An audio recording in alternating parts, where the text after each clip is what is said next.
নমস্কার সবাইকে। সবাই কেমন আছো? খুব ভালো আছো? মা কালীর দয়ায় আমি খুব খুব ভালো আছি। আর এখন থেকেই আমার ব্লগটা স্টার্ট করছি। থাম্বনেলটা দেখেই নিশ্চয়ই ভাবছো তোমরা যে আমরা হাঁটতে যাচ্ছি। হ্যাঁ, আমরা হাঁটতে যাচ্ছি, কিন্তু এত দেরি করে হাঁটতে যাচ্ছি যে লাস্টে তাড়াতাড়ি করে বাড়ির পথে রওনা হচ্ছি। এখন হাঁটতে যাই, রাস্তায় গোটা রাস্তাটায় ভাই লোক বলতে বলতেই যাচ্ছে। এত সকালে কেউ হাঁটতে যায়? তখন বেজে গেছে হয়তো 7টা। জানি না, ঘুমিয়ে পড়েছিলাম। আর একটু ইচ্ছে হয়েছিল যে আজকে একটু হাঁটবো, তার জন্যই হাঁটতে গেছি। লোক এত বলার চোটে লাস্টে বলি না, আর স্টেডিয়ামের মাঠে তো একদমই যাওয়া যাবে না, তাহলে আরও লোক হাসবে। যেহেতু রোদটা একদম বেরিয়ে গেছে, এটা হচ্ছে আমাদের পাড়ার রাস্তা। এই যে বাড়ির পথে মানে এক সাইড দিয়ে ঢুকেছি আর এক সাইড দিয়ে বেরিয়েছি। আর আমার কাজ তো জানো তোমরা, আমি একটু ছবি তোলার জন্যে খুবই ভালোবাসি। এই যে বাড়ির পথে রওনা দিয়ে দিয়েছি, আর কি করব বলো। একটু যদি হাঁটতে যাই বা একটু যদি লেট হয়, সবাইকে কিন্তু না বলতেই হয় যে কোথায় যাচ্ছি, এত কেন দেরি হচ্ছে। কি করব বলো, ঘুমিয়ে পড়লে ঘুমের তো আর কোনো দোষ নেই। আমার যদি আমার ঘুমটা আবার ঠিকঠাক না হলে শরীরটা খুবই খারাপ লাগে। যাই পারে হোক, এইবার চাবিটা নিয়ে একদম টানা চলে গেলাম দোকানে। আমি দোকানে এসেছি, সাগর 5 মিনিট হয়নি, সাগর চলে এসছে। এসে এই যে দোকানদারি করতে ব্যস্ত। সকালে একটা কাস্টমার এসেছিলো। হ্যাঁ, সকালে না দোকান খোলাটা খুবই ভালো। কখনো বউনি হয়, কখনো হয় না, কিন্তু মাঝে মাঝে ভালোই বিক্রি হয়। আর দেখো, এইটা কিন্তু এক্সট্রা, আমরা যখন 9টার সময় দোকান খুলি তাহলে এই টাকাটা কিন্তু আর আসে না। ওই কারণে অনেক 7-5 ভেবেই আমি কিন্তু সকালে দোকানে যাই। সকালে দোকানে যাওয়াটা ভালো। ঘরে নাহলে ফোন ঘেঁটে ঘেঁটে চোখটা একদম 12টা বেজে যাবে। এত চিন্তা ভাবনা করেই একদম দোকানে চলে যাই। আর আমাদের সাগর তো সবার আগেই আসে। ওর যত রাত্রেই ঘুমাক কোনো ব্যাপার না। এইবারও সাগরের কাজ গুছোতে বসে গেছে, আর আমি তো ফোনে সব সময় বক বক করতেই থাকি। আর হ্যাঁ, আমি না কথা বলতে খুবই ভালোবাসি। মানে চুপচাপ থাকলে না সবাই ভাবে যে আমার হয়তো কিছু একটা হয়েছে, মানে টেনশান করছি কেন কেন। ওসব কিছু না। আমাকে যদি সারাদিন বক বক করতে বলো, আমি খুবই খুশি। খেতে না দিলেও চলবে, কিন্তু আবার আমি একটু খেতেও ভালোবাসি। মানে বাঙালির বলে না, তা তো সয় না, বাদও সয় না, আমার সব কিছু সইবে। খেতেও দাও আর কথা বলতেও দাও, মানে এরকম ব্যাপার আমার। আর দেখো, দোকানে বসে বসে কী কী করছি তোমাদের দেখাচ্ছি, আর সারাদিন কী কী করব সেটাও কিন্তু তোমাদেরকে দেখাবো। এই যে সাগর মনে হয় কি হিসাব টিসাব করছে, আর আমি ওই যে তোমাদের সাথে গল্প করতে একদম বসে গেছি। সোমা এখনও আসেনি, আর রাজা তো 9টার পরে আসে।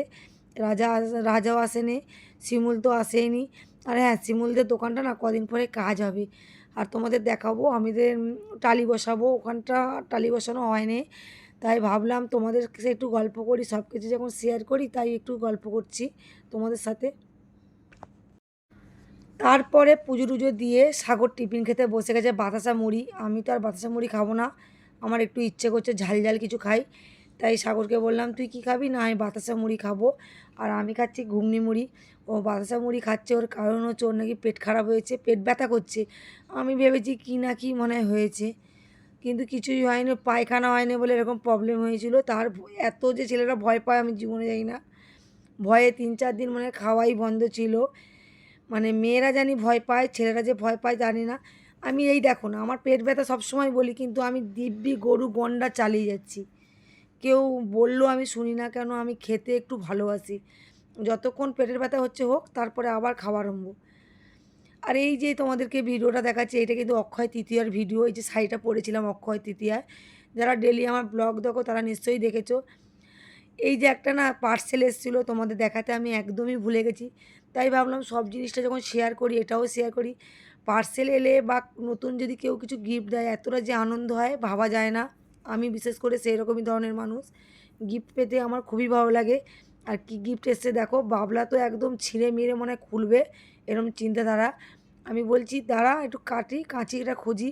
কাঁচি খোঁজার টাইমই দিচ্ছে না, ছেঁড়া আরম্ভ করেছে, লাস্টে দেখো পেন দিয়ে খুলছে। ভাবা যায় কি না কি আছে এর ভিতরে, রত্ন জানি না। অবশেষে খুললো, খুলে দেখো দাঁত দিয়ে খুলছে। এবার ছোট ছোট বাটি, এগুলো হচ্ছে আমি যে রান্নার ভিডিও করি তারই বাটি। আর বাটিগুলো কি কিউট না, ছোট্ট ছোট্ট সুন্দর। মানে চাটনি খাওয়ার জন্যও কিন্তু খুব কাজে লেগে যাবে।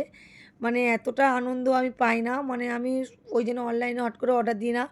মানে মনের মতো কিছু পাই না, কিন্তু এখন দেখতে পাচ্ছি অর্ডার দিলে কিন্তু সব ঠিকঠাকই আসছে। হয়তো পুজোর সময় যখন ভিড় টিড় হয় তখনই হয়তো প্রবলেম হয়। এখন আমার কাছে ঠিক আছে। আমি দিব্যি এই বাটিগুলো নিয়ে নিলাম আর খুব খুশি। বাড়ি গিয়ে একদম রান্না করতে বসে গেছি। গরমা গরম মাছের তেল দিয়ে ভাজা। আরে হ্যাঁ, এই তেল পোড়ার রেসিপিটা যদি তোমরা দেখতে চাও অবশ্যই আমার ফ্যামিলিতে চলে যাবে, ওখানে তোমরা পেয়ে যাবে। আমি এই রান্নার রেসিপিটা তোমাদেরকে পুরোটাই দিয়ে দিচ্ছি, ডিটেলসটা। কালারটা কেমন লাগছে, কার কার জিভে জল এসছে আগে কমেন্ট করো, তাদেরকে আমি অবশ্যই খাওয়াবো। এটা কিন্তু খুবই সিম্পল রান্না, মাছের তেল যারা খায় না সেই সব জিনিস দিয়েই মানে তোর রেসিপিটা মানে খুবই সুন্দর। আমার তো ভাই কথা বলবো কি, আমার জিভে মনে হয় জল মানে এক্ষুনি বেরিয়ে যাবে, এতটাই সুন্দর লেগেছে তেলপোটাটা। আর হ্যাঁ, কে কোথা থেকে দেখছো অবশ্যই আমাকে কমেন্ট করো, আর লাইক করো, আর সাবস্ক্রাইব করো, আর প্রচুর প্রচুর শেয়ার করো। আর তারপরে ওই যে তেলপোটা ভাজা আর মাছের ঝোল নিয়ে খেতে বসে পড়েছি। মাছের ঝোলের পিসগুলো কেমন, লোভ লাগছে না? একদম পাতলা পাতলা ঝোল। হ্যাঁ, আজকে না কিন্তু মাছের ঝোলটা করেছিলাম কোনো পেঁয়াজ দিইনি।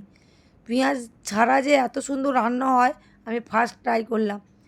হয়তো ভালো রান্না করতে পারি না বলে হয়তো পারি না, কিন্তু সবাই হয়তো করে, এক্ষুনি ভুলভাল লোক কমেন্ট করবে যে পেঁয়াজ ছাড়া রান্না করতে যায় না।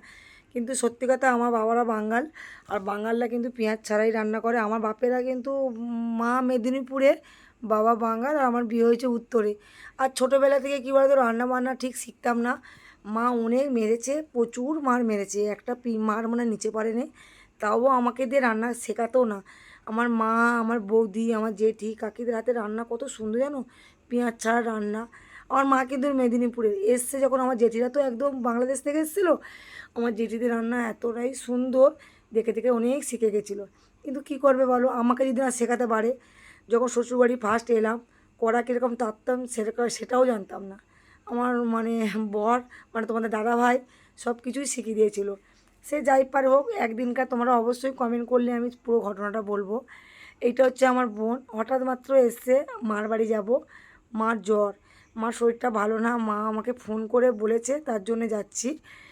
আর এই যে দুজনে মিলে ফল টল কিনে নিয়ে চলছি মাদের রাস্তায়। এটা আমার মাদের বাড়ি যেতে, হসপিটালের পিছনেই আমার বাপের বাড়ি। আর একদম যে হসপিটালের পিছনে পোস্টমর্টম হয়, কাকদ্বীপ হসপিটালের পিছনে পোস্টমর্টম হয়, সেখানে আমার মাদের বাড়ি, মানে একটু পাড়ে, মানে দূরে, মাস্টার পাড়া বলে, মাস্টার পাড়ায়। এখানে কিন্তু সব নার্স আর মাস্টাররা থাকে, আদার্স বাইরের লোক থাকে না। গরিব মনে হয় শুধু আমার মা আছে আর দুটো লোক, মানে দুটো বাড়ি আছে, আর কিন্তু সব ভিআইপি। আর এত ভিআইপিদের সঙ্গে আমার ঠিক পোষায় না, আমি যেরকম সেরকম লোকেদের সঙ্গে পোষায়। আমি যাওয়াতে আমার মা যে কতটা খুশি, আমার মা ভাবেইনি যে আমি যাব। ও সব সময় ডাকে, আমি তো টাইমই পাই না, কি করব বলো, এত ব্যস্ততার মধ্যে। এই যে মা দেখো, মারা মেয়েরা এলে যে মাদের কত গল্প বেরোয় ভাবা যায় না। আর যে বারবার বলছে আমাদের থাকতে, আমি তো একদমই না চাই, কারণ দোয়েল বুড়িকে না বলেই কিন্তু গেছি। একবার যদি জানতে পারে রে ভাই, আমার মনে খুলে আর খেয়ে নেবে। তার জন্যে ওকে না বলেই গেছে। এই যে বাড়ির দিকে রওনা হবো, মার অবস্থা। মামুনি থাক না রে মামুনি, না থাকবো না, আজকে আবার পরে আসবো। মামুনি থাক। না গো, হ্যাঁ নিজেরা থাকে না আমাদের। হ্যাঁ না, এই গরমে পিঠে খাবো না, তুমি নারকেল দিচ্ছ দাও, ঘরে গিয়ে করে নেবো। ঠিক আছে, চলে যাচ্ছি, এখন বৌদির সঙ্গে দেখা করে চলে। তারপরে আমার এই যে বৌদিদের ঘর, মারা ওই ধর্মঘরটা থাকে, বৌদিরা ওই পাড়া ঘরটা থাকে। থলতলি এখন অনুঝুনু করছে আমাদের বাড়ি যাবে বলে। আমি বললাম তোরা কালকে যাস, কালকে তো শনিবার আছে, কালকে যাস। ওই জন্যে বাবু আমার পিছনে পিছনে ঘুরছে, আর আমি যে বসে পড়েছি ওদের বাড়িতে। এই যে তারপরে আমার মাও এসে সব দিব্যি একদম জমিয়ে গল্প করছে। আগে কিন্তু এসে প্রচুর থাকতাম, মিনিমাম কম করে 7 থেকে 8 দিন থাকতাম, কিন্তু এখন সময়ের অপেক্ষায় আর থাকি না। তারপর বৌদিদের বাড়ি কিছু টিফিন খেয়ে একটু ভাত খেয়েছিলাম। আর বৌদির হাতে টক বাম্পার লাগে, আমার বৌদি রান্না খুব সুন্দর করে না, ওই টকের মানে টক হয়েছে শুনে আর লোভ সামলাতে পারলাম না, দিব্যি খেয়ে নিলাম। খেয়ে টানা বাড়ির পথে রওনা হয়েছি। দোয়েল বুড়ি কিন্তু এখনও জানে না আমি কোথায় গেছিলাম, জানলে কান্নায় এখনও মনে হয় চারদিকময় মানে ভেঙে চেড়ে ফেলে দেবে, মানে এরকম ব্যাপার। ও কিছুই জানে না, আর ওকে জানানো যাবেও না। যা তো বলেছি ওরা কালকের আমাদের বাড়িতে আসবে, বাবু খুব খুশি। তুমি জানলে কি করে, আর ও এত বুদ্ধি মাথায়, ধারণার বাইরে। ঠিক আছে, এখানেই রাখলাম, কালকের আবার নতুন নতুন ব্লগ নিয়ে